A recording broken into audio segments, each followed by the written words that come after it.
Happy Saturday mga Auto Kicks. Papakita ko sa inyo yung bagong upgrade ng susi. Kung gusto niyo magpa-upgrade ng modelong susi, ito pakikita ko sa inyo kung paano siya gagana. Ito yung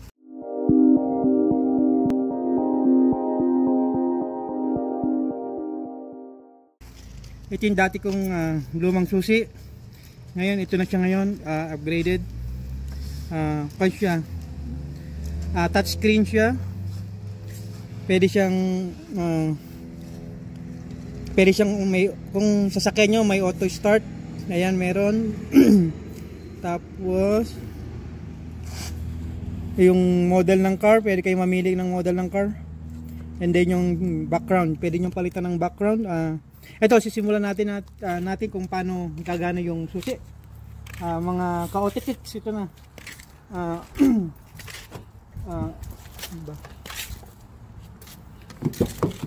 Ayan ito, naka-open siya. Paglalayo ako ng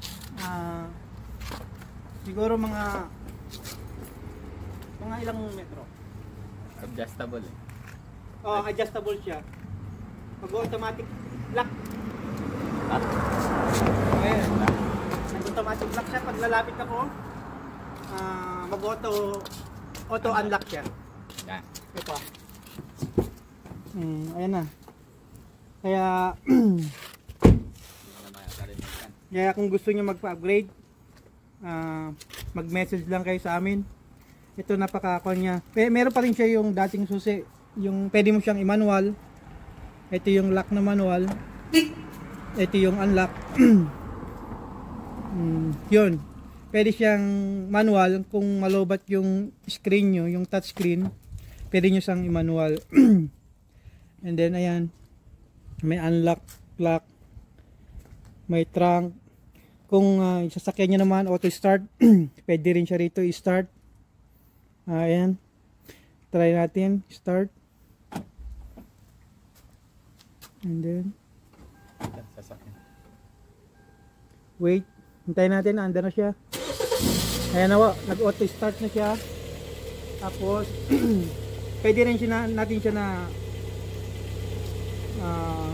auto stop. Pipindutin lang natin to, click natin uli yan, and then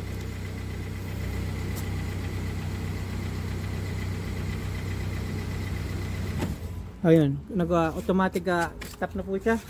Kaya mga ka-Auto Kicks, kung gusto nyong mag-upgrade ng magandang susi na para siyang luxury key, pero ang sa amin ay Auto Kicks. Kaya kung gusto nyo, eto, message lang kayo sa amin. Thank you.